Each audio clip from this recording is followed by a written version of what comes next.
So, good evening, ladies and gents, and welcome to the WoT Pro League Season 3, Match Day 4. We have some insane games just moments away to kick us off. It'll be Evil Panda Squad facing up against Spale, and then following that, well, it's the big dogs, WoT Pro against Mousesports. So certainly going to be some games to be watching here. How are you feeling today anyway, Laughter? I'm feeling pretty good. Just excited for the games once again. Interesting matchup first. We'll talk about it a little bit later in terms of the history between these two teams. But I'll leave you a little teaser. They have never played at an offline event before against each other. So they haven't got that kind of bond, I guess you could call it, but it's equal in terms of skill and in terms of like team play and stuff. So really interesting. And obviously the second game, we can see if Mousesports can finally get themselves into this third season. Well, it's top against the bottom, but it's not the normal teams you'd expect to be there. It's WoT Pro sitting at the very top. Last time around, Mousesports were around third in the league. This time, not so great. So hopefully we can have a little look at my screen to take you through actually what's going on in the season so far. So as I said, WoT Pro sitting pretty up top, still rank 1, doing the damage pretty much. 3 wins so far, taking down WoT DE, Evil Panda Squad, and Odin Mortis, who are in third position. But bearing in mind, Odin Mortis did beat Dignitas fairly recently, so the victories they have under their belt, well worth pointing out. Now, I want you to take us through the rest of this table here and just let me know what you're thinking of it and what your thoughts are towards how people are really warming up to this season. So Dinova doing pretty well at the moment. I'm glad to see that finally pushing themselves and really doing some good stuff. And I thought they would do that in Season 3, and it does look like I'm right. But, you know, we're only 3 match days in so far. Correct. So it's still extremely early days for these guys. Odin Mortis, surprise results against Team Dignitas. But, you know, some people say, OK, it was the first game of the season. Maybe they're not quite warmed up. And Odin Mortis, maybe a little bit more training under their belt between the seasons could have helped them a little bit. I think we'll see Team Dignitas climb that ladder once again, probably to second place, maybe even topple WoT Pro later on. Yeah, very true. WoT Planet Key, I'm very happy to see them do well. I think one of the teams that really is 100% dedicated. They are training every day. They're really eager to get into the top 6 every single season, and they're doing well. They're playing well. They're getting the results they need. They just need to continue and start beating, you know, the teams we see usually in the top 3. And then as we go down the list, we've got your Polish teams, Evil Panda Squad, our second place finisher of Season 2. They haven't had a great start, but they could change that here in our first game against Spale. And then as we just go down the list more, Spale needs to start turning up. Obviously, that draw against WoT DE, not so good for them. Yeah, not a way to really kick things off. They're a team that was all eyes towards last season. This time, a little bit quieter. And the Evil Panda Squad, 1 win, 2 losses. Not really up to their par either, I don't feel. I think they've got a lot more to give. I think we saw that, obviously, in the offline finals. Certainly a team that can do well, but on the rankings so far, not really slipping into that. So certainly a proving grounds for both of these. It'll be 9th position against 6th, basically, at the moment. But both of these teams were almost in that top 6 last time around. Evil Panda Squad did scrape through to the offline finals in that 6th position, and Spale were just out of it. So certainly both teams know what they can get if they do play well and what they may have missed out on, because Evil Panda Squad just got in and made it all the way to 2nd, whereas Spale couldn't quite do enough towards the end of that season. They really slipped down, but they're a team that can turn up and do extremely well for themselves, so you can never write them out, and they're certainly a team to keep your eyes on. So I'm looking forward to this head-to-head, really, and I kind of want to know what people's thoughts are towards it as well, because I'm excited for it. I've got to say it. They're such good teams, and I think last season they were starting to find their feet a bit, and now they can kind of start stretching into what we could be seeing later on and building off what they may have learned. That little downtime, maybe watching back some of the VODs, they're playing the demos back, having a little rethink of how it's going down, because we've seen a lot of adaptation and changes already from, you know, just the top tier teams. Odin Mortis, for example, I feel are almost a new team when they, you know, turn up and they start playing. They are in essence, because there's a lot of new players coming in and out of a lot of the lineups, but still, even just the way they're facing off against each other, a lot of changes coming through. So this is going to be a hard one to call, I feel. I'm not sure where I'm putting my money on this. How about you? I think it's honestly 50-50. It really does depend if Spale can just kind of put their inconsistency on the backbench for at least 5 games and really get the results, which they can. I mean, they have got a lot of talent, as you said. They can start beating the top teams. They consistently beat WoT Pro, I think, 3 out of 4 games in the last 2 seasons. So they can actually beat the best teams, and Evil Panda Squad is undoubtedly one of those. It just depends, again, if they can get that consistency.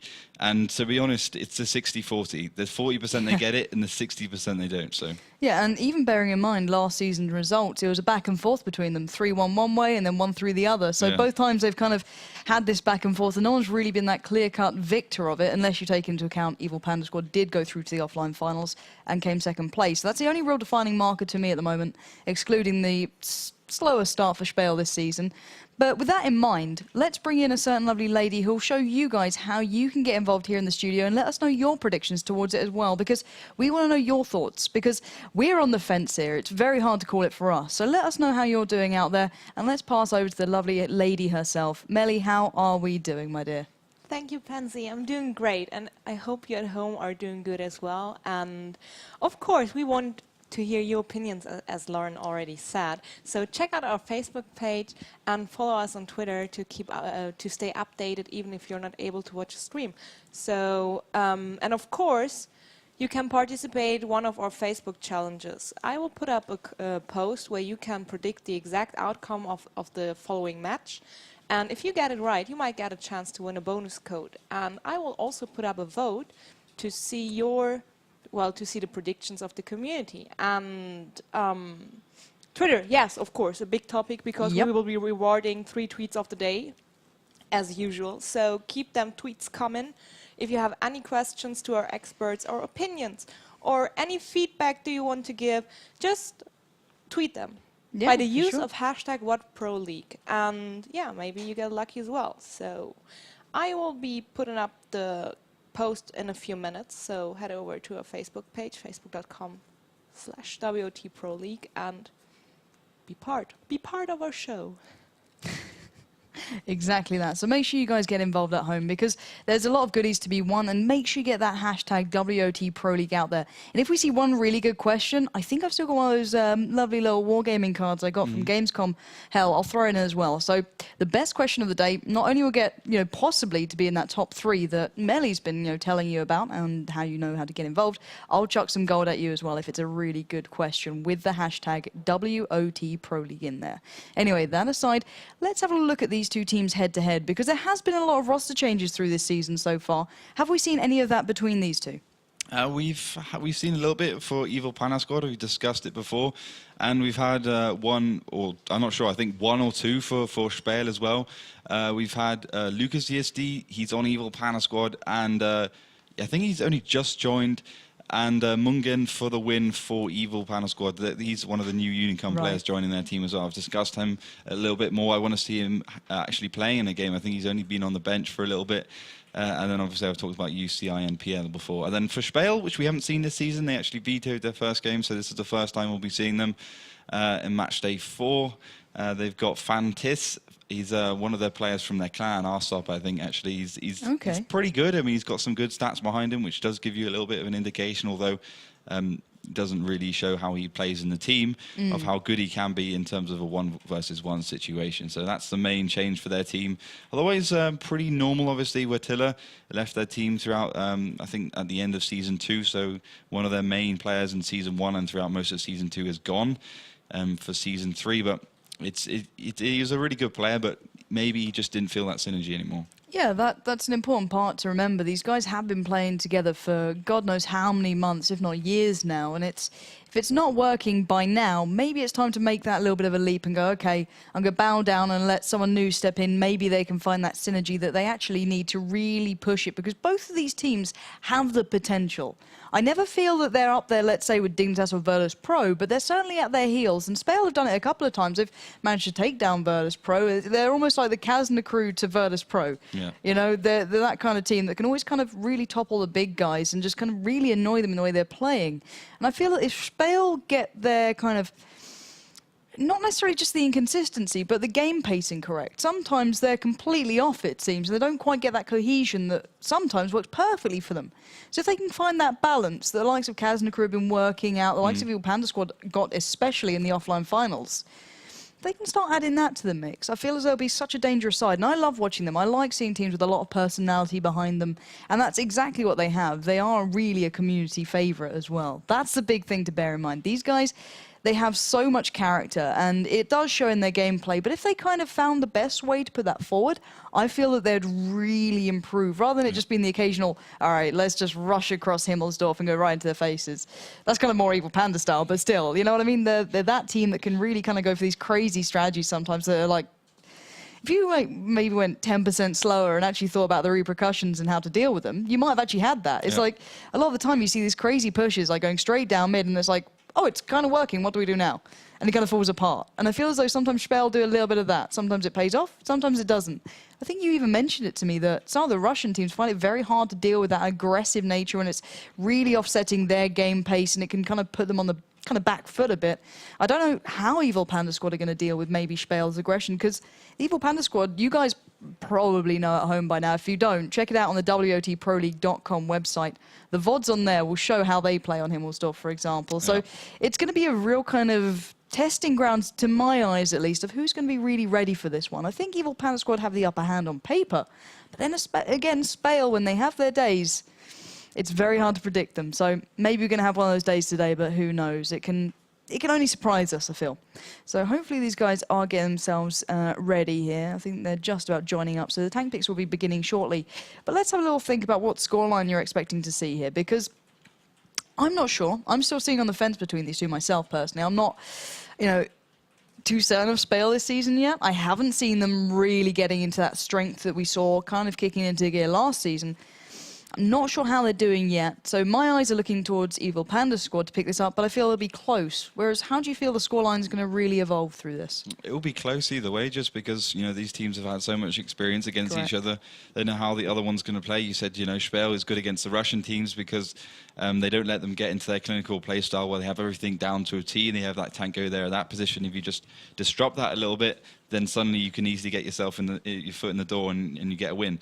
But against Evil Panda Squad, who's definitely a slower team and slightly less clinical than the Russians, like WoT Pro and Team Dignitas, they definitely do have a hard time against that. They don't like when people just rush them, although they do like rushing themselves sometimes, as you mentioned, Himmelsdorf. But in terms of scoreline, I think it's going to be pretty close, 3-2. I think it's something along that line. To which team? It's anybody's guess at this point. Again, it's about if Spale actually turns up, and if Evil Panda Squad just takes the initiative a little bit more on some maps. Obviously, our first map will be Ensk. That'll be a good example, obviously, because Spale is one of the best team, if not the best team on Ensk. They have something absolutely amazing. It's where everything seems to come together for their team. Does. It like really does. The way they kind of push together, they got the synergy. It really suits aggressive play style. Ensk, you can really surprise some teams, as quite a lot of them actually end up camping. And just goes hand in hand with their playstyle. So I think I'll be surprised if Spale doesn't take Ensk. But then again, it's about that consistency. And I think even on Ensk, which is slightly more of a forgiving map, because you can just, if anything, just go back to your, one-on-one heavy tank playstyle, which will win you the battle either way. So I think it's going to be an interesting setup. But we can actually jump in now. Tank picking has begun. Double T1 for both teams. This is Ensk, so we'll be seeing 5100s, IS3s, perhaps a T69 in the mix somewhere there as well. Spale AMX 5100, and then the Evil Panda Squad taking the IS3 and the 5100 as well. Spale double IS3s. Second to last pick from Evil Panda Squad will be the IS3 and the 5100 as well. Last pick from Spale, the T69. Expecting either a T69, perhaps the 5100 for Evil Panda Squad. They're going for the first one. It will be the T69 as their last pick. So that American Tier 8 medium tank will be, it could go either way. We haven't seen it do that much damage either way. Sometimes it does a lot, sometimes it does a little, and that can always be a problem, that inconsistency between the tanks. Sometimes I prefer the 5100, sometimes I prefer the T69. So Spale going for the double AMX 5100, double T69, double T1. Evil Panda Squad going for the same, the 5100s, the IS3s, the T69, and the double T1. So that's both these teams ready. But these lineups are pretty standard these days. You can pretty much guess it on Ensk. Obviously, Wargaming today announced that the Japanese tanks are on their way either this year or early next year. And that does beg the question, how will the Type 61, the Tier 8 Japanese medium tank, come into the game? That's an interesting question. I'd love to see that really come into that competitive play as well. I mean, throw your opinions over to Melly on our Facebook and Twitter, WoT Pro League. Let us know what you think of the Type 69, Type 61, or even any of the Japanese tanks, obviously not past Tier 8. then maybe we'll see it. It's going to be 50-50 because it will have a 90mm gun, most probably 35 tons, but it's got plenty of speed and maneuverability, and that 90mm can pump out the damage. It could be a replacer for Type 69. Big question as well, because that T69 now is such a T69. regular thing to see at this point. You know what I mean? It's part of the furniture almost. I feel uncomfortable when it's the 1390s, maybe replacing a little bit on Abbey with the 5100s, but it's certainly a tank I'm used to seeing now, so I'd love to see a little bit of a shake-up there.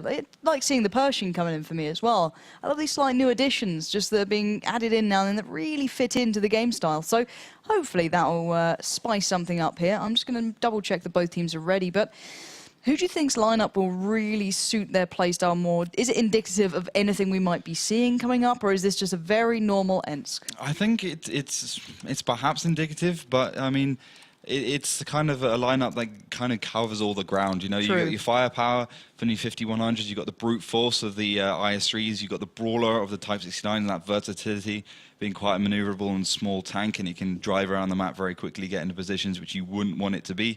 But yeah, that's about it. So guys, let's give you a little bit of an introduction video towards Ensk.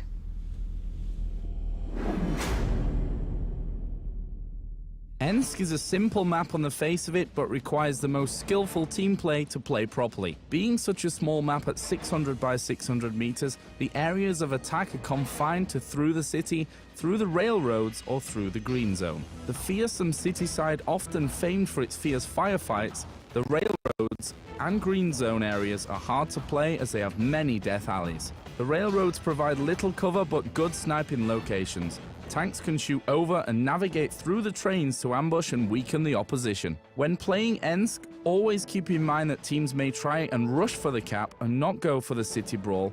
Also, take tanks that can both deal a lot of damage and react quickly to situations. So welcome into the first map. It will be Ensk, and we will be seeing in the gold and yellow the evil Panda squad starting in the north, whereas in the south, in blue, it will be Spale. So what are we seeing so far from these guys? Well, first of all, we're seeing this brand new mod, so that might be a little bit of a strange thing to hear. If you've been watching the Russian streams, you will have seen that before. You'll be familiar with it, but big shout out to StarLadder for providing it to us. You're a big help, and it's a lovely mod, so thank you very much for all the work. It does look beautiful. Thank you very much, guys. We do appreciate it. But we see a little bit of a strange push from Spale going out to the right with the 5100s with both teams. I'm not sure if Fantand is actually AFK or not, if he's dropped, but he's just standing in the middle of the cap circle. Maybe that's his plan. He might actually be going that. But first couple of shells have gone down. Dovahkiin's down to 967. But I think what we're seeing from Spale right now is just a pure Spale. Let's just push up a line and see what happens. And slightly more of a standard tactic from Evil Panda squad, although they have gone towards that green zone a little bit more than most teams do with the IS-3s and the 5100s with the Type 69 going first forward. But we got the first spot. Zenith being spotted by Eurofish and BND. I don't think Spale actually expected the Evil Panda squad to go all the way over towards that side. I think that could have caught them by surprise, perhaps a little bit. Yeah, this could mean trouble. Eurofish already receiving a big shell to the face there. 10:59 left towards him. Gonna have to back away a touch. Pointer, Zenith, Luke and New Multishow now lining up. Oh, Luke's been taken low. 769. The damage is coming in from Spale, but they really are bottlenecked down here on the railroad. Already New Multishow enjoying that fact, taking out Eurofish in that 5100. B&D 1187 now. He's the next target. Further fire coming back in from Spale. Where's the connections? I don't see them happening towards the likes of New Multishow. They're already adjusting, using that green zone a fair amount. This is a lovely bit of adaptation. Very different Ensk we're seeing here. Now, Luke coming back in, peering down, looking for a bit of a pixel out of place.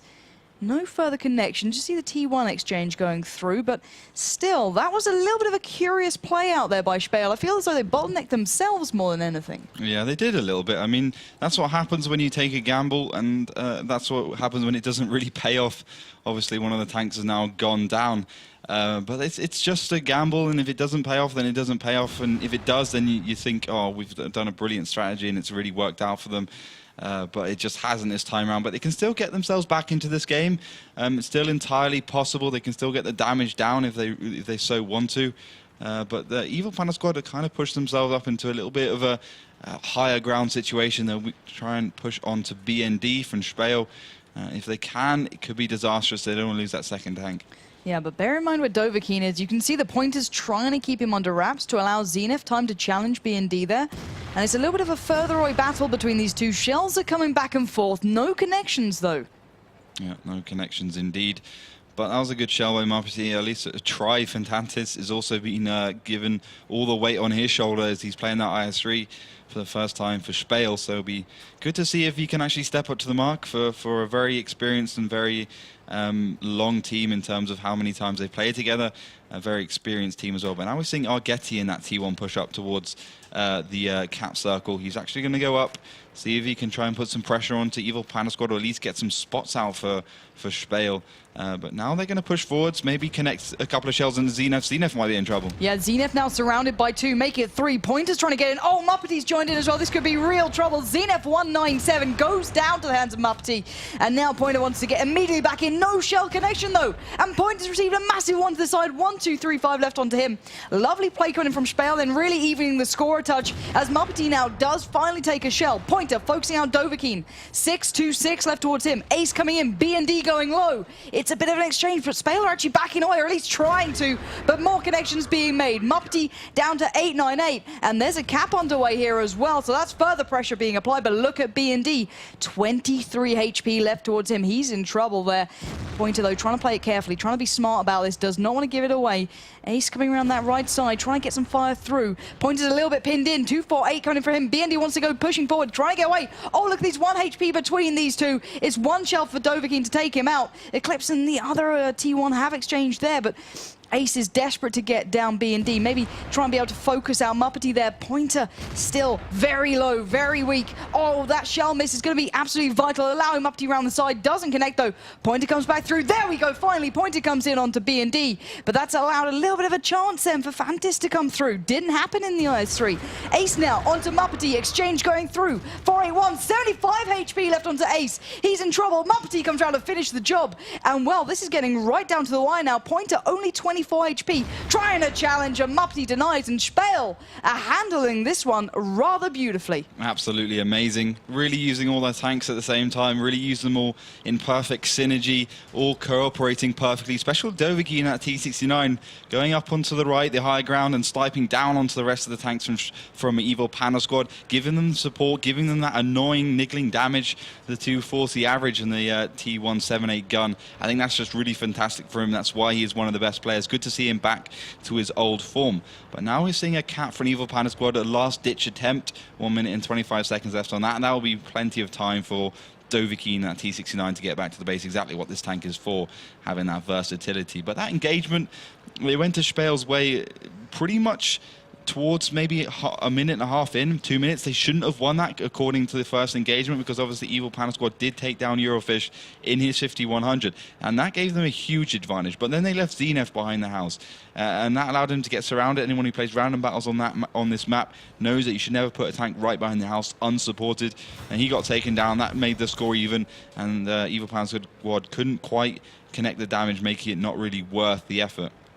That was really good for Evil Panda Squad to last as long as they did, especially with Dovahkiin on the hill. But unbelievable, Dovahkiin. Oh my what word. an absolute noob. I don't know what the hell he was thinking of then. He was reversing towards Eclipse, and then he got himself shot in the back for no reason and just got himself killed. But yeah, absolute lol. Yeah, indeed. So, Evil Panda Squad, it's game over in the first map at least. And Spale, I've got to say it, they looked pretty dangerous there. Yeah, they did. They handled it well, as you explained, right on the wire when it came down to the exchanges, when it came down blow for blow. They nailed it. Yeah. I was waiting to see if they could do it, and they certainly did there. And looking at the damage caused by Evil Panda Squad, it was minimal. Bar Ace, who got 1.9k, and Pointer, let's say. The rest were completely out of it. Zenith, 0 damage. Literally did not get into the game. So that was a player completely irrelevant throughout all of that. Whereas on the other side, you got Muppety, 1.3, Dovahkiin, 1.9, B&D, 1.4. Real good damage dealing between them. They had a lovely little bit of crossfire set up between.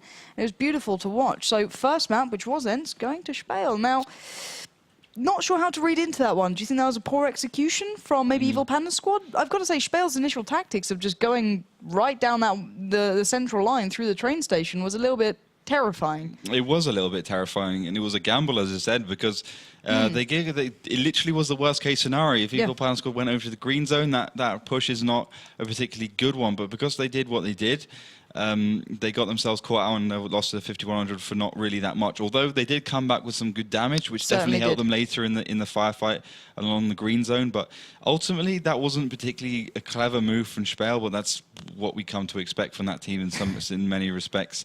But Evil Panda Squad definitely not playing too well. Some of their coordination was wrong. But again, I said, Spale, if they didn't take it, I would be a little bit surprised. Because it is their best map by far, in my opinion. But now we can jump into Prokhorovka, which has our second map. Spale is 1-0 up at the moment. What do you think on this one? Obviously, we've got Evil Panda Squad, which has got some good results in Prokhorovka. Spale a little bit more inconsistent, though. Yeah, I think Evil Panda Squad will kind of cool it down a bit, maybe work out what they want to be doing on this one. We'll start seeing their own style coming through. I reckon this will go their way, so a draw back all even. But then again, Spale are dangerous. It's very hard to read. They went for a little bit of a strange start to the last map. Their execution in the team fights really paid off for them at the end of the day. They worked out the correct people to focus down. Yeah. They executed well. It's hard to call. I think Spale may be stronger in the team fights right now, but the initial tactics and start of the execution is certainly with Evil Panda Squad.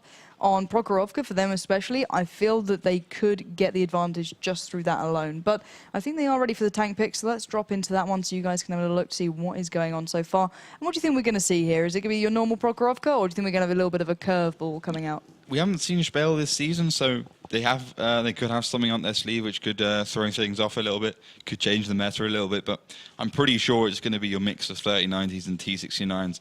And to start us off with those two teams getting rid of the T1 pick straight away before Evil Panda Squad picked the MX1390 and T69. Obviously that 1390 for the initial middle spot, trying to get some information for their team. T69 goes up into hard down position and then provides the real firepower, obviously, because it will have the 25-second reload, while the 1390 won't quite be reloaded to deal any damage. That's what it comes in for later. So the MX1390, T69 for both teams now. And I think we've got Evil Panda Squad starting from the north, which I think is a slightly harder match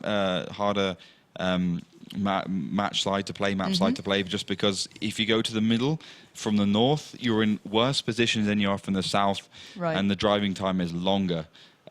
So that can go really bad. Although if you manage to fight it well and you manage to keep your place and you don't let the other team relent, then you can really do some damage and you can easily win it. And definitely if you start flanking into that village area and you get the cover there. So that can come into the equation as well.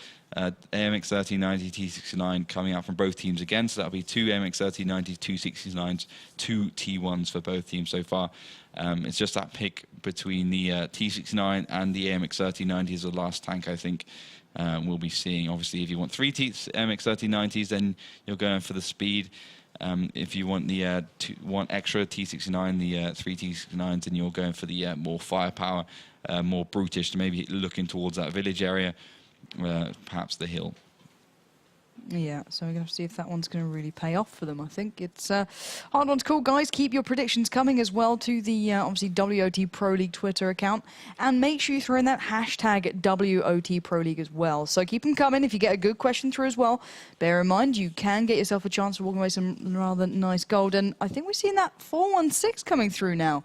Is this another bit of a strange pick? Not sure how this one's going to really fit in the mix.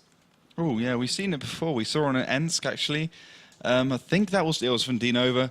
He went okay. I mean, he didn't really manage to get himself in the fight, but it was pretty decent. But it's definitely a good tank. I've always said it before. Plenty of damage, good reload, 250 average, like a 6-second reload. It's got a decent amount of HP, 1,200, and it's just got the speed. It's so fast. It can hit those 60, 70 kilometers an hour, no problem at all. So it can keep up with your 3090s, no problem. And I think it can out-damage the 3090. It's pretty much a perfect counter to the 3090.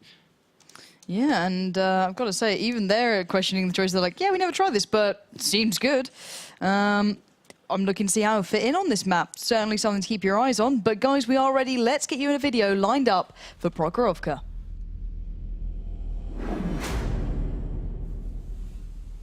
Prokhorovka, a large map at 1,000 by 1,000 meters which allows teams to stretch their legs and artillery to test their skills. There are 3 primary routes of attack: over the left tree road, the middle area and towards the town. The tree road is very open and flat but has a very large number of bushes and trees that provide good cover if you're not shooting. The middle area is where the initial engagements happen as teams gather as much information as they possibly can. Both teams are fairly symmetrical and only offer small hills and brushes as cover. The middle area is where the initial engagements happen as teams gather as much information as they possibly can. The railroad that splits the map has a large number of bushes running alongside it that provides good cover and the occasional route of attack in the village and hill area. Teams should look towards taking fast tanks and artillery as they complement each other on this expansive map.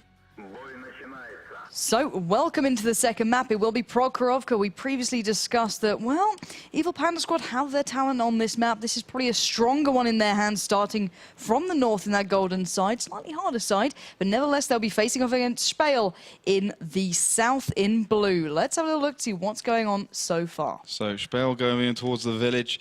Dovahkiin Fantis, I'm not sure how you pronounce his name, Muppety, also going there. Eurofish in that 416, the unusual pick from Spale, really got the good DPM as you saw, but he's not connected anything so far, although he'll have the accuracy to do so. Then on the side of Evil Panda Squad, they're pretty much all over towards the kind of left side, towards the railroad, those bushes along the railroad as well, and that provides them good cover, at least from the village. But they can get themselves surrounded if one of the Spale tanks goes forwards, goes over the railroads and gets shots in the back. It could go all very wrong for Evil Panda Squad, and they don't want that, especially not within the first few minutes of this game. They want to just gather information. They just want to put perhaps a little bit of pressure on Spale with a couple of good shots and not throw the game too quickly. But Zenith has gone very aggressive. Yeah, and we did see that 416 at least firing a shell off, I do believe. Yeah, it is in the hands of Eurofish. Very different sound, that bass ripping through the map. And we are going to see a little bit of a exchange going down. Funny enough, it will be the slightly larger tank of the 1390 demolishing the T1. So that is Agatiao there. But anyway, the most exchange going down right now is the fact that New Multishow and Ace are both exchanging by the village. Fire coming through. Oh, Ace is in trouble. He is receiving a face full of damage. He's trying to get out of there, but he's being focused down immediately. 177 just might get away here. He does manage to escape with his life, but I feel as though that's a lot of damage already handed to Evil Panda Squad. Yeah, once again, Evil Panda Squad taking too much damage within the opening minutes of the game, just to some good sniping by Spale, nothing more, nothing less. Not like they're even in a particularly clever position. Lucas EST just takes 203 damage again. Muppety trying to add to that, not managing to connect to shell, but you can see on the side of Spale, they've not really taken any damage. Eurofish 100% HP, Muppety down to about 80%, Dovahkiin still 100%, and that goes for Fantis and BND as well. So Spale almost completely okay. But for Evil Panda Squad, the whole team is damaged, and unless Spale, suicides one tank, maybe even 1.5 tanks into the base or into the whole of Evil Panda Squad, then I don't see a way into this. But they've come back from worse before. Yeah, they have indeed, but the way Spale have held that 6 line right along the railroad has been fantastic. It's been literally a wall of fire. If any of the Evil Panda Squad guys show their face, they're just immediately in trouble. And right now, Evil Panda Squad have backed away drastically. They do not want to be challenging right now. They're even back by the 1 and 2 line. You can see it's just allowing Spale, complete control of that right side of the map by the village. And I don't know what can be done here for the Evil Panda Squad. What move do they have left to make? I think they can just camp it out. I think that's their main aim now. I think they've lost too much HP. They've lost the positional advantage through the middle area. I think the only option they have really now is just to wait and hope that Spale doesn't make the crucial move, doesn't make the killing blow, and take them and finish this game. But they got 6 minutes and 30 seconds to wait. It's a long, long time. And it's pretty much an uphill struggle for them. I don't think they can do it. You can see Spale's already biting at the bit just to go forwards. Fantis is the one being the front man at this moment in time with that AMX 1390, obviously the fastest tank on their team.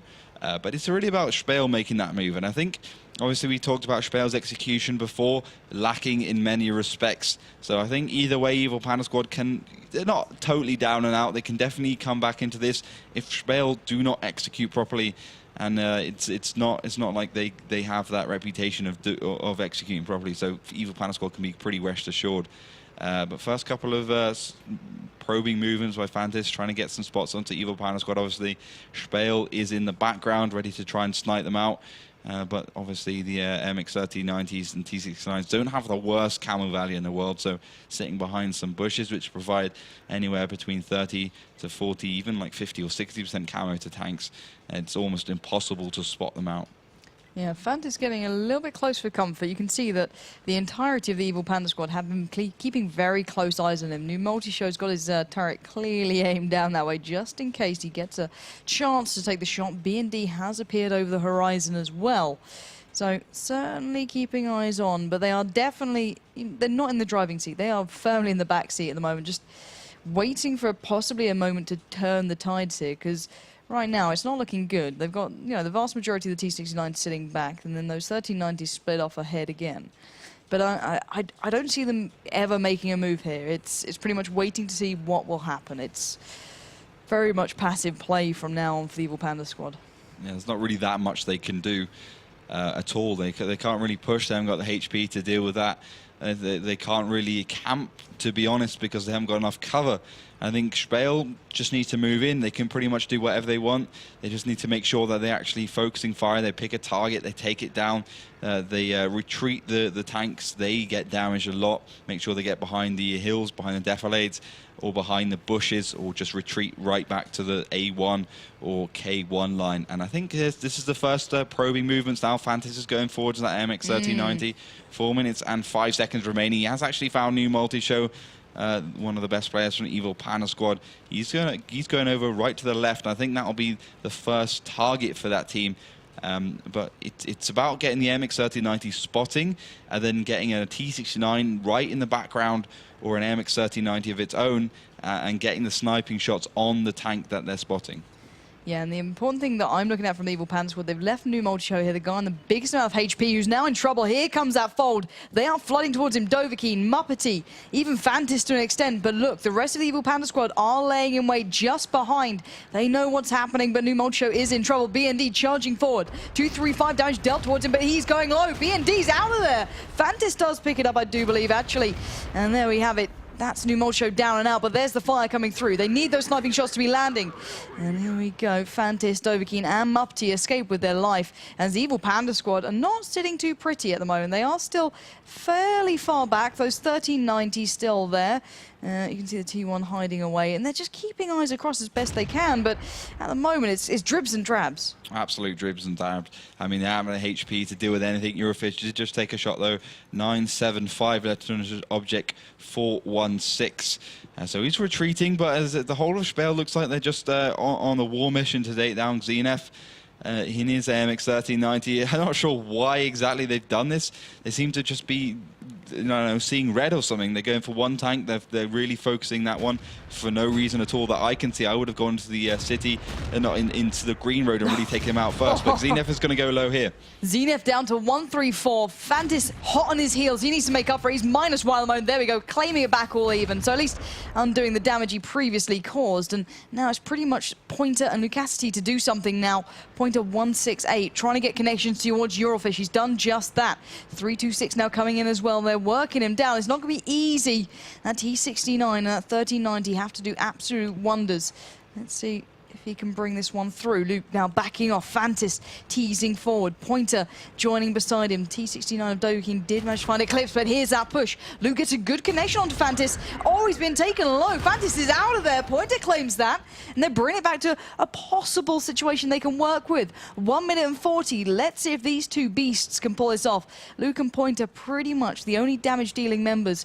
Where are those three remaining players of Spale? They have no eyes on. They keep occasionally seeing Dovahkiin appearing. Eurofish as well. Oh, there goes. It is Pointer out there. Luke is the last man standing with any sort of firepower beside him. Dovahkiin in front, Eurofish to the right. This is trouble. He's running his little legs off. Oh, 144. There's no way he's getting out of this. Dovahkiin will claim it. And now Sony. The one little T1 left alive. I don't think he can quite take down a 416 T69 and another T69, but he's certainly going to try his hand at it. 1 minute remains, and Spale, they've had some questionable choices, some weird execution, but They're certainly pulling it off right now, and there we have it. That will be the final killing blow. Eurofish picking up 2, Dovahkiin picking up 2, and I believe Muppety as well picking up 2. So those 3 members certainly worth their weight in gold for the Spale side, really stepping up then. But weird play out. I don't know how I could even analyse that. What happened then? Because it felt very messy in the execution from both teams. I'm not really sure. I think both teams could have played it better. Yeah. Although Spale did take the win, they took a lot of damage considering the advantage they got at the beginning, especially with those initial shots from them. Good sniping shots onto, Ace. He went down to 178, and then a lot of the other teams, the other tanks took a lot of damage as well. So I think initially, Evil Panda Squad went down very early in terms of how much they could actually win, what kind of chance they had to win. It was like a 70% chance they would lose from that point onwards. Right. I'm not sure why they did what they did. Their positioning was all weird. They just got a lot of damage from the middle. I don't think they expected to be able to be shot on the middle of an open field on a hill, which obviously you can, pretty much from anywhere on the map. And that's what makes Prokhorovka such a strange one to play and such a hard one to play, because it doesn't matter where you're standing, you can always get shot by someone somewhere. So you've always got to keep that in the back of your mind. It makes you a little bit paranoid. But then Spale played it out okay. They went into the green road. A bit of a messy engagement onto new multi-show. He could have gone down quicker. Fantis didn't have to die in that AMX 3090 engaging Zenef and I think Lucas Yesti. But initially, at the end of the day, that was their win. And I think Spale looked like the stronger team altogether. Their execution's been decent this time round. Not too aggressive, although it could be argued on Ents that they were a little bit aggressive. But it's funny, at the end, Muppety said, Dovahkiin, be careful of that T1, because he did get killed by a T1 on Ents from like 170 HP, and Muppety just wanted to remind him of that. I love that. Yeah, a little bit of a nod towards that last map. But anyway, we are ready for the third, so let's jump into the tank picks. It will be Himmelsdorf. And right now, obviously, Spale are 2 maps to the good, and Evil Panda Squad not looking like they're getting back into this too easily. Do you feel as though Himmelsdorf might be one they can turn it around on? I think it could be. They're pretty good on Himmelsdorf as a team. I always say, the Polish teams are the stronger teams on Himmelsdorf. They have a very good coordination between their heavy tanks. And I think, Ensk is also a city map, but it's certainly less of one, and especially as they did play it towards that green zone. Compared to Himmelsdorf, it's nothing. Himmelsdorf is 100% city. Every single thing you do is all about that heavy tank coordination, all about those split pushes, and that's where Evil Panda Squad do come into their own. But double T1 from both teams as they're also with as a standard pick, especially when you've been taking 5 tier 8s. Obviously, you have 42 points. You can't just take 7 tier 8 tanks. So double AMX 5100, again coming out from Spale and Evil Panda Squad. And those double IS3 picks is also going to be the staple lineup for Himmelsdorf. Last pick from Spale, T69. Expecting probably a 5100 from the Evil Panda Squad, so that considering they do like that triple AMX 5100. Or it could be an IS3. They could go for that triple alpha damage with that BL9, the 122mm. It just depends what they're in the mood for today. It depends what kind of players they have there as well. They obviously got Lucas Yisti, who was a player. I think he might have actually been in. He was in GF Gaming. I think he was in GF Gaming at least, or one of those teams. I think he was a pretty good player there as well. Definitely one to watch out for. Definitely helping their team out and making them slightly more consistent, because he was always a consistent player in that team. But now just waiting on Evil Panda Squad's last pick. Again, the 5100, the IS3, and the T69 will be the option. Okay, they're going to go for something a little bit unusual. Triple IS3 lineup, along with those 5100s and the 2 T1s. Well, Spale definitely going for something a little bit more normal, I guess. Double IS3, double AMX 100, T69, and the double T1. So it's going to be a game of alpha damage versus more sustained damage. And I've got to ask, do you think we'll see an Evil Panda Squad mid-push? I don't think so. I think if we did, we could possibly be seeing the first ever time where both teams just push into the middle and just have some sort of strange firefight there, and pretty much just a slaughterhouse. That middle area would just be tanks everywhere, all dead, and it will just be about who gets the more lucky with the damage rolls. And I think at the end of the day, Evil could come out on top as long as they ward off the first engagement, because obviously the 5100s can do the initial damage, and the T69 as well. But if the IS3s can get themselves into the game, the 390 average will really start to do some serious damage. which could be very bad for Evil Panda Squad, obviously. But you can never count those T1s out. I think they'll be extremely important. Spale's definitely got some of the most talented T1 players. The Kempi and Argeti, two very experienced, always playing those T1s, unless Artillery does work its way back into our 742 format sometime in the future. I believe Argeti or Eurofish will be their Artillery player, although could be wrong. Eurofish could take the backbench on the Artillery, like he has done recently. But I think we're pretty much ready to jump into this one. Just waiting on Zenef to join us for this battle. Evil Panda Squad versus Spale. Yeah, and the thing that I've got to be thinking about here is now that Spale's on the verge of winning this. Yeah. They get this map under their belt, and they've done it. And after a real shaky start, they only really drew one game with more DE. That's what they want. But bear in mind, the Evil Panda Squad then would be on a 3-loss streak almost. And that's the worst way in the world. So hopefully things can change around here. But let's have a little look towards what we could be seeing on Himmelsdorf. Himmelsdorf is a city maps of city maps. It's a small one, being 600 by 600 meters. There are 3 routes of attack: the hill, the banana, and the train side. The middle area is relatively easy to push, however can end up in disaster as you can be flanked from every side. The road, often called banana, allows for direct head-on assaults but requires a lot of resources. Both the railroad area and the road next to it are good routes of attack, being very open and straight. However, for those very same reasons, you can be easily caught out and taken down. The map features many densely housed areas, which provides good places for engagements and routes of attack.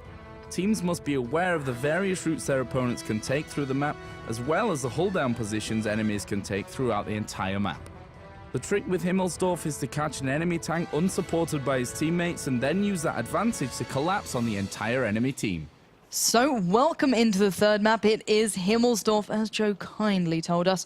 We will be seeing in the north the Evil Panda Squad on the verge of really being in trouble here, as the Spale side in blue will be starting from the south, 2 maps up to the good. And what are we seeing so far? Normal start from Spale, completely standard. Send the IS-3 to fend that banana road. Eurofish in the background, the 51 to provide the support. And Muppety to his left in the IS-3 to do the initial middle shots. BND and Dovahkiin, the AMX-51 and the T-69 respectively, going up the hill, along with Kempi in that T1. And then the side of Evil Panda Squad, also a pretty standard start from them, really defending that banana road. A couple of tanks towards the 1, 2, 3 line, in case anything does push up there at the beginning, because that has been known to happen. But they're pretty on the back foot now, so they're going to be playing a little bit more defensively, especially on Himmelsdorf. It definitely doesn't favor the attacker in many respects, because you will be taking the initial damage if you're driving along a straight road. Obviously, if a tank is standing there, you'll get the initial shots, and if you're moving, you're more likely to miss. But Dovahkiin playing pretty aggressively on the hill with the Kempi. He's going to go straight forwards, bargaining on the fact that there's not going to be a new multi-show Xenef on the hill with his 5100s, and he's going to try and get some shots up that D line, no, D8, D9, D7, D6, all the way down to pretty much 3 he can shoot along. But he doesn't get any spots, and he doesn't get him spotted himself, so Evil Panda Squad not falling for that old trick. And we're just going to play it on from the back.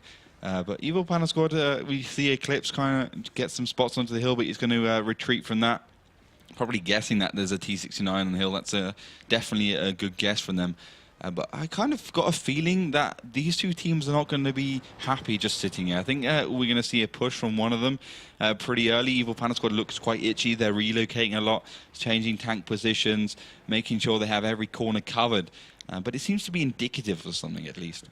Yeah, and I've got to say it, Pointer looks like he's raising his donger there. That's fantastic. I don't even know what that means. You've not been around Twitch long enough, but it looks brilliant. I didn't realize how high you can aim that IS-3. That turret was right up there. Zenef actually looking towards the hill as well. Both seem fully aware of it. Here comes a little bit of adaptation coming out from them. They don't want to be sitting down below, obviously, the damage roll that could come down towards them. So a little bit of an adaptation coming through, playing really from the A-line, going all the way back. And we are seeing a little bit of movement now starting to appear from Spale. And keeping in mind, the EPS know about it too. So Eclipse keeping fantastic eyes on in that dear little T1. Ace, Zenef, and Co. all now looking across. Fire comes through from the Evil Panda Squad side. No connection, though. And let's see if that absolute line of fire that is the Evil Panda Squad can handle what Spale are bringing out right now. Oh, it's classic Spale.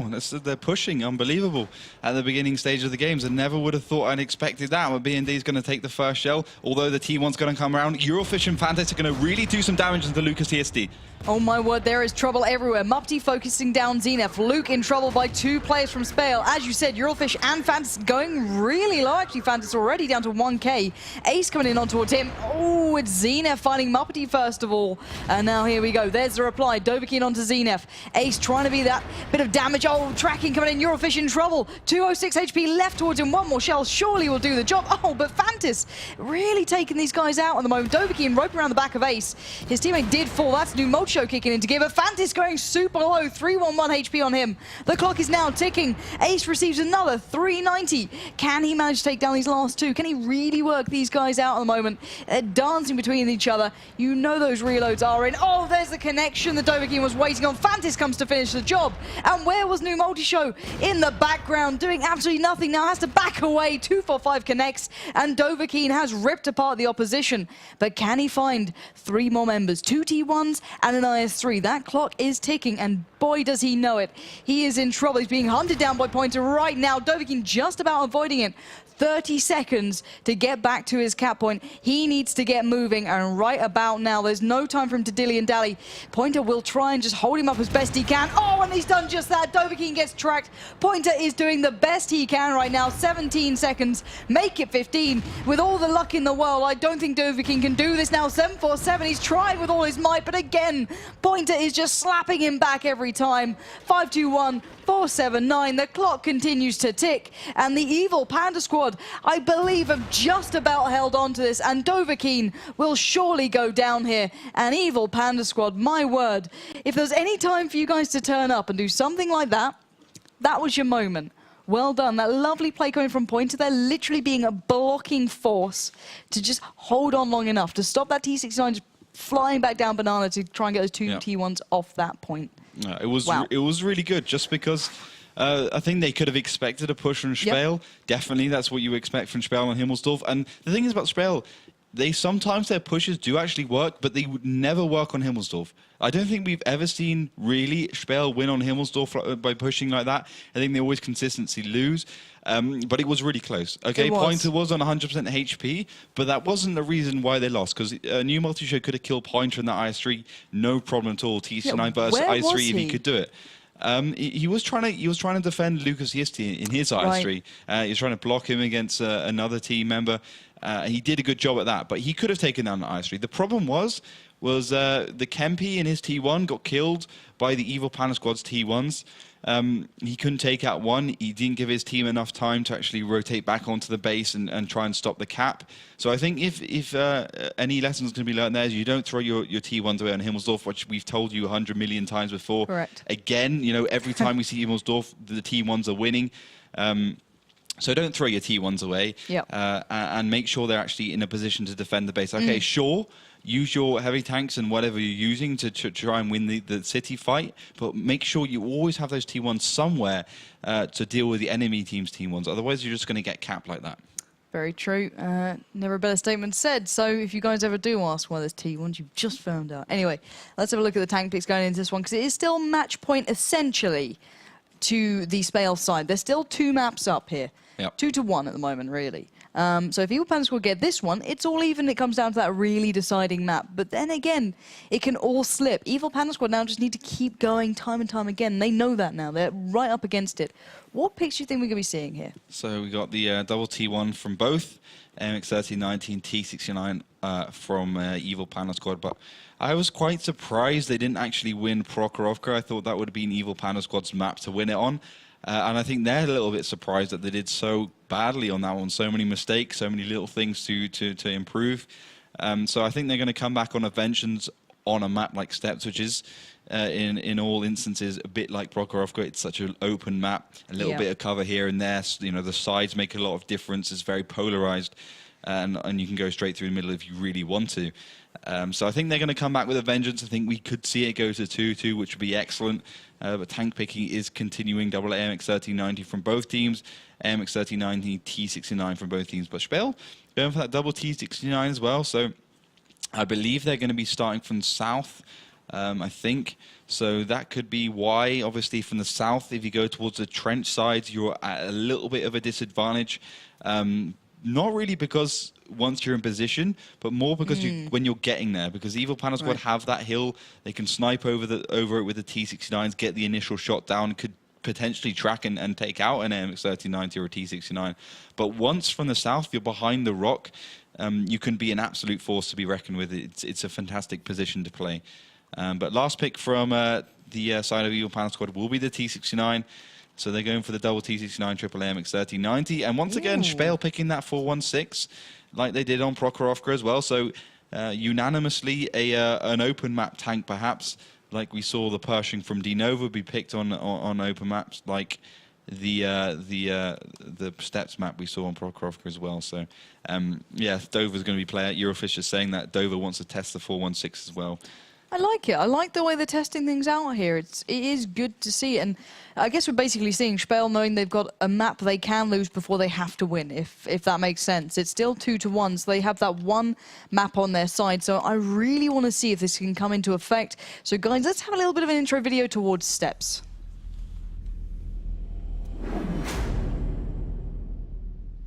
Steps is the other open map in the map pool, being 1000 by 1000, having no urban areas. There are 3 primary routes of attack: the trench, the rocky area to the left, and the middle road. The road offers direct routes to the enemy's base, but despite having a staggering amount of cover along the way, you are vulnerable to attack from all sides. The trench area provides for great engagements as it's only a few hills and rocks to cover the teams. Most of the engagements occur around this rock, the winner of which gains a crucial foothold on the map. The rocky left area provides the most cover for attacking and defending teams. It's essential that you pick tanks that can traverse from one side of the map to the other rapidly. They also must be able to get to the various key locations as quickly as possible. That is the key to victory. Thank you very much, Joe. You are my key to victory, don't you worry. Anyway, in the north, in gold and yellow, it will be the Evil Panda Squad facing off against Spale. Still one map up, essentially, to the good in the south. So what are we seeing so far from these guys? We got Spale going towards the mountainous rock area. That's really why they like to go from the south. I think it's probably a good, smart move, as you can see on the minimap, going towards there. It gives them more cover. It gives them a little bit more options. So I think good start from Spale, definitely something they got that in the bag at least. On the side of Evil Panda Squad, also going towards the more mountainous, more rocky place. So they're going for the cover as well, and they got the advantage of the higher ground to start off with. But Spale playing well, at least Eurofish playing very aggressively. He's going to be pushing onto Eclipse, but he doesn't realize Ace there, and he's going to get tracked. Yeah, indeed, held in place for some time. Ace comes around, new multi-show, so shows his face. 6-2-6 left onto Eurofish. He's already in trouble. B&D trying to reply on towards Ace, but already those T69s are hot on the heels of Eurofish. 1390 pushing forward, trying to find a little bit of a pixel. Can he get it? Fantas coming in. Oh, there's the connection B&D wanted. Gets a good shell onto Luke, and now new multi-show finding the reply, looking for that one shot to connect. Pointer onto B&D. 8-5. Oh, it's 6-1-5 now. Luke roping around that right side, trying to get his flank on, looking towards B&D. Can he get it? Has he gone too far? No, he hasn't, but he has found an absolute wall of Spale. He's got a good shell connection towards the opposition, but now he's going to have to back away. They found the opposition. Let's not outstay our welcome. Let's play it smart, Evil Panda Squad. You know what this means. Spale is still sitting pretty, not losing a tank yet, but certainly have had their hand shown. And I think Dovahkiin has not really thought this through correctly. He doesn't know how to play this tank. He's obviously never played it before because he's in the worst position possible. As you can see, the turret's mounted on the back of this tank. That means you have to put your whole hull through the front, and that means you can get easily taken out. But they're actually going to push onto Evil Panda Squad. Very aggressive. Yeah, they are going to try their luck right now. Fantis going low, 6-2-4. Luke coming in. Luke getting taken down to 30. He's out of there. Lovely connection coming in from Spale. Here's the reply, though. T69's kicking into gear. That fast fire rate taking him up, and he's so low, 207. And now Eurofish springs in. Fantis breaks off, gets met by Zenith immediately. And this is being controlled right now by the Evil Panda Squad. The HP is so low. Zenith finds Fantis, pushes forward on his own. Manages to take down B&D. Oh my word, surrounded now, though. Pointer, help your buddy out. There's damage done, but now here comes the T69s plowing towards Spale. And Evil Panda Squad are ripping through their HP. New Multishow and Ace doing the damage. Dovahkiin now gonna be in trouble. 3v1, not gonna happen. And Kempi, the only one standing in that T1, it's not gone well. He is surely gonna be going down. Let's have a look from his last standing point of view. It's a little bit daunting when the vast amount of firepower left on Evil Panda Squad is flying pretty much right at you. They're going to let Eclipse battle it out a bit. You push him forward in his little T1, but oh my word, what a fantastic bit of execution there from the Evil Panda Squad. And I think, as you said, that inexperience shining through, but New Multishow, he will not be missing shots like that. So, ladies and gents, it is all even. Spale wanted to try something new, and, well, it didn't pay off there at all. They got in a little bit of trouble, to say the least. That 4-1-6 made no impression. As you said, some of the positioning was questionable. Let's have a little look at the damage caused then, actually. For me, how did it go for him? Well, it went well.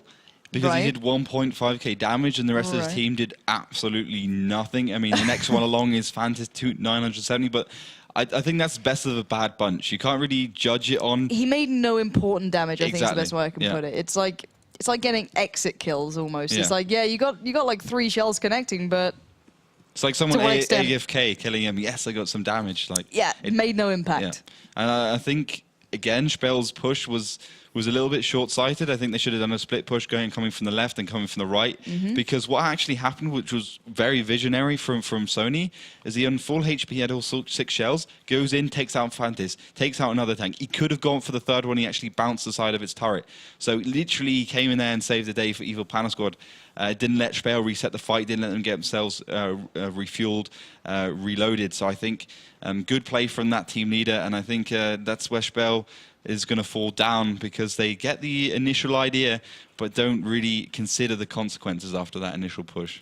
Yeah, we're seeing it time and time again now, but will we see it on Ruinberg? We probably saw one of the most defining games only one play day ago on it. If you want to learn how to play Ruinberg, make sure you watch last play day's VODs. Who was it? Was it Veko? It was Kazanaku, yeah, Veko in the AMX 5100. Oh my word. You watch the VODs back. Go to that game and watch him show you exactly how to play it. If I see anything like it today, I'm going to go out of my mind, because it is all tied up even at the moment. First 2 maps went to Spale. You know, they really worked hard. They got it down. They made it look easy. They did. They made it look easy against the people who came second at the offline finals of Gamescom. Bear that in mind. These guys challenged First Pro, and they went all the way through to the finals. Didn't quite make it, but still. Impressive team, and they brought it back in the last 2 maps, and now it all comes down to this one final moment on Ruinberg. So the tank picks are beginning. Let's see what we're in for this time around.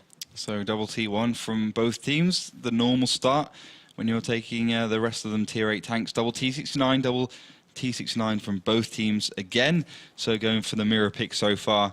And we'll see if we see the MX 5100 play as well as Veko played it, see if he can get that damage from the side, and it just works superbly. 416 again being picked by Spale, so they like that tank. They realize they did do the most damage on steps, and that goes along hand in hand with the MX 1390. I think they're pretty good tanks next to each other. You got the autoloader from the MX 1390, and you got the single shot DPM from the 416. Also, if you head over to the Wargaming European YouTube channel, you can actually see the Challenger. I think no, it's not the Challenger. It's the other guy, the Chieftain. That's the guy. They got such similar names. The Chieftain actually walks around the 416, the Kubinka, the big tank thing. big tank museum outside of Moscow. He actually explains how it works and all the cool things about it, and this how well it's designed and how well the Russian engineers actually made that tank. So that's really interesting. Head over to that YouTube channel to watch that. It's really worth it. But just waiting on the Evil Panda Squad's pick now. This will be probably 5100. They're definitely considering their options right now. Maybe a KV-5 we saw Dinova use, which didn't work, but whatever. It could, whatever floats your tank, I guess, would be the expression. AMX 1390 T69 from Evil Panda Squad now again. And I'm just waiting for Spales. I think Evil Panda Squad will be starting from the north and Spale will be starting from the south. But don't quote me on that one. Sometimes it changes. Yeah, just waiting on Spale. I think they're going to be taking a T69. They will do that. And probably will be seeing that from... We'll probably see an AMX 1390 from the Evil Panda Squad, or 5100. But both teams gone quite light setups here. They've gone for a lot of T69s and 1390s, which is a bit unusual because Team WDs and you know, they really like their 5100s in this map, as do Dinova and Team Dignitas and Kazankrew. They all like their 5100s. These two not going for that at all. Going for the much lighter lineups. Yeah, and what do you think that's going to say? Are we going to see a quick Ruinberg, or what do you think that indicates if the gameplay style? It doesn't really make it a quick Ruinberg. It makes a lot about the kind of sneaky shots you get across the map, like going across the field, getting that cheeky one in. Right, and then backing away. And then backing away, going forwards, back and forwards, where the 5100 and IS-3 is really for all your kind of all-in pushes, and just, you know, if this doesn't work, then we're screwed, that kind of thing. But just still waiting on that Evil Panda Squad last pick. This is the pick they could change it all up with. This is the one they could do the sneaky and pick something quite extraordinary. There are like 500 tanks in this game, so you've got a lot of options. I was about to say, considering the vast pool of tanks, it is always slightly surprising to see so many repeated lineups these days. It's nice when you get that new introduction, seeing that Pershing coming back through, seeing this 416 being tested out. Liking that indeed. Yeah. So I'm just going to wait to see if this is going to be picked out. They are taking their time here. Do you think they're having a little bit of a discussion towards, you know, what sort of options they're going for? Yeah, definitely. They've got a few, and that's probably what's really hard for them. But they have actually finally decided to go for that T69. So they've gone for the triple T69, AMX 1394 16 T1. That's a pretty strong lineup, to say the very least. Whilst Evil Panda Squad have gone for the triple T69, double AMX 1390, double T1 standard. I think actually, have they gone for the double AMX 1390? I think they've gone for the quadruple T69. They have been known to use that on maps like Mines before, so don't be surprised if they have gone for that. Yeah, they have. They've gone for the quadruple, which, I mean, it's insane how much damage you can pump out in a small amount of time. But if you get the 416 in there and you start doing that DPM, then the T69 can be in some serious trouble. Yeah, we're going to have to see if this one plays out into the hands of either side. Interesting picks being made, but let's have a video towards what we could be seeing on Ruinberg. Ruinberg is one of our newest city maps, and it's fairly large, being 800 by 800 meters. There are three main routes of attack: the roads leading to the city, the road going through the middle, and the village area. Each of these have two important areas to control. The city has very large roads, plenty of opportunities for teams to flank. The long roads also provide for good sniping areas as well as corner shooting. Teams often push through the village area, and once controlled, the team can move on to the enemy's base. You should pick heavy tanks with high alpha damage for corner sniping, as well as a faster tank for the middle spot. So, welcome in to the fifth and what could be, well, it will be final map between Evil Panda Squad and Spale. Both teams currently tied all even at 2 maps apiece.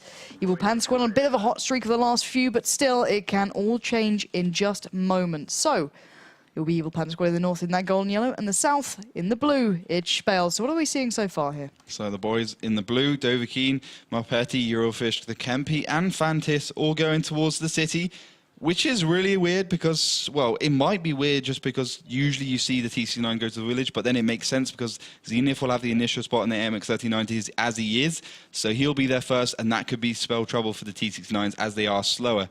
So that's good thinking from Spale to start us off with. but not caught out anything from Evil Panda Squad first. But they are going to find Lucas Easty and Ace from the side. Yeah, indeed. And Luke did a good shot towards B&D, but here comes the reply. Ace needs to get out of there. He's receiving massive damage from the side. 588, 110. Get the hell out of there, Ace. You're almost handing this one to Spale if you go down this early on. And you called it correctly. Evil Panda Squad are now having to really adjust this one around in that T69 of Ace. He's down so low with only about a minute gone. And that is a worrying start for the Pandas. You said you wanted to see something like that from Spale, and that's exactly what they gave us. They gave us a good side shot. So as far as Evil Panda Squad fell for that trick, I think that's going to be a standard trick from most teams. It's nice to see that they're really learning from the other teams as well, really bringing the game up to the next level. But now Spale have the HP advantage. They can, once again, like on Prokhorovka, push up and just really finish off Evil Panda Squad. Although they're not down and out yet. Only Ace is down to low HP. He was on Prokhorovka as well. But again, Evil Panda Squad do have one advantage in the bag, and that's they have the higher ground. Fantas does take another 267. And BND is already down to 608. So Evil Panda Squad not down and out yet. They have a few advantages. They just need to play them out from here. They just need to use those to their advantage and see if they can push up and play aggressively, because they don't want Spale to kind of work their way back into the game. You know, go for the cap, put pressure on here, put pressure on there. They want to be making their own plays.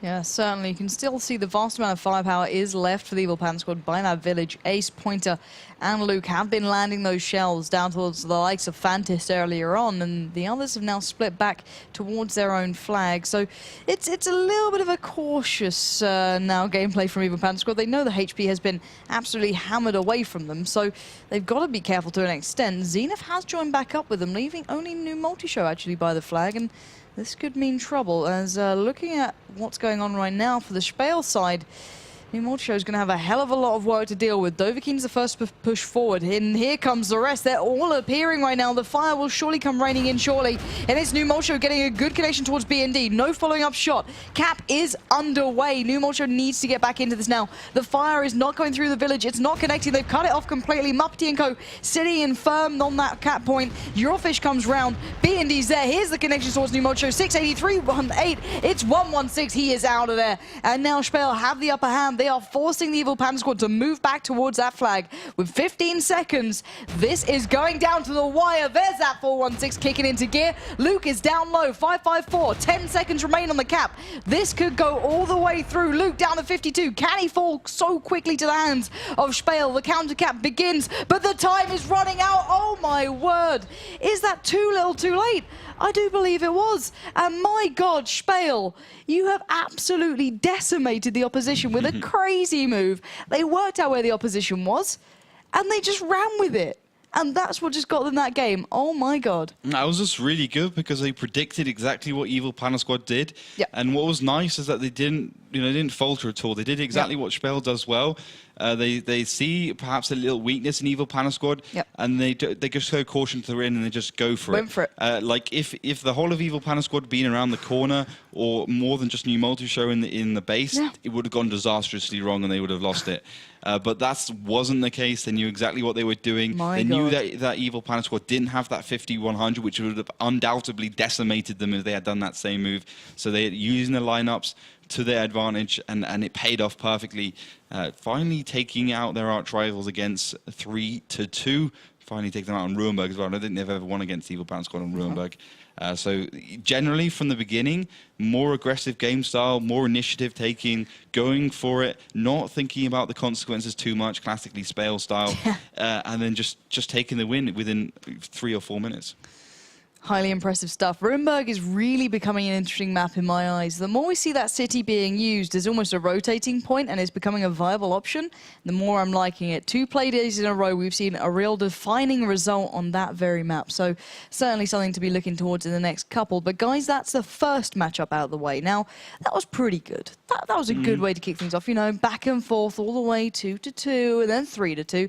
And that Spale really getting things going for them. But it's certainly not over yet. We have another game coming up, and we thought, what a way to do it. WoT Pro. We've barely seen them so far, and they're already at the very top of this season, sitting in first position, and they'll be facing off against Mouse Sports, who've had a horrible road so far. They were previously top 3 all the way through, showed some real potential and some real class, but this season they've been struggling. But what a way to turn things around if they want to take down WoT Pro in a game like this. Certainly going to be something to be looking towards. Get your predictions already coming out for that one via Twitter.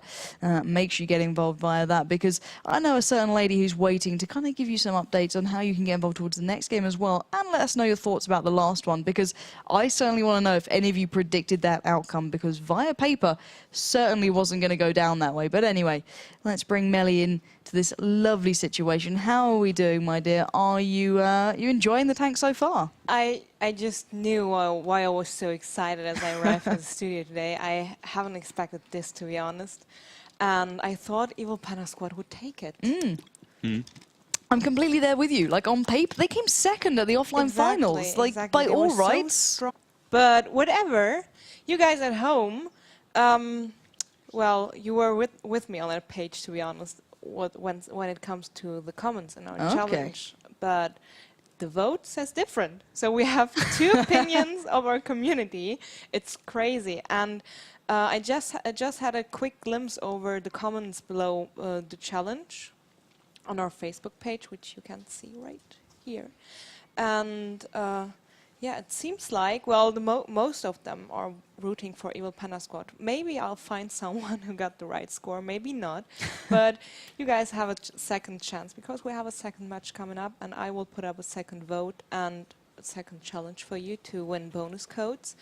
And we have a question. Okay. As you guys at home know, you can ask our experts questions via Twitter. Just use the hashtag WoT Pro League, and well, I will ask your questions. It's only one. No, that's Ollie, we all know that you're not a big fan of tank destroyers, but which country has the best TD line in your opinion?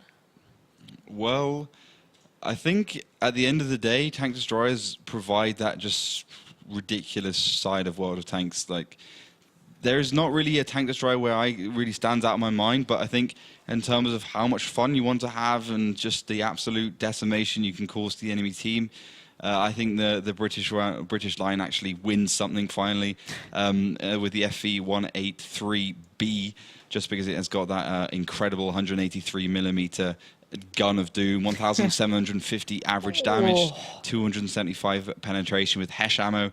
So it's just insane. You just blow away tanks like one-shot IS-7s here, there, everywhere. Lovers just get decimated. Nothing can stand in my path. 6k average damage, no problem at all. So I think in terms of just pure fun, as you watch the enemy team crumble in one shot, I would go for that one. Also, the FOC 155 comes into mind with that 850 average damage, insane penetration, 3-shot autoload, although it's got a 60-second reload. But that one apparently is going to get nerfed soon, so maybe not good. Enjoy it while it lasts. Well, exactly. Either get it really quickly and play it until 8.9 or whenever they're going to nerf it, or just don't get it at all and get the British one. Thank you very much, Ollie. Well, you guys at home, if you have any questions left, just keep them coming. I will have an eye on our Twitter page, which is WoT Pro League, easy as it is. And same with Facebook. Just be part of our network. Don't miss anything. I will keep you updated anytime during the matches. And yeah, that's all so far.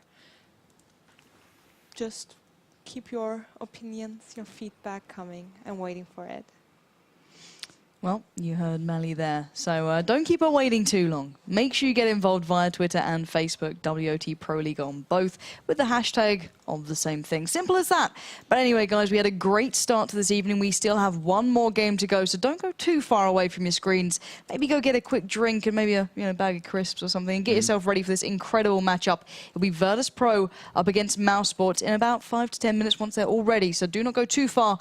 We'll be back. Hopefully, you'll be as well.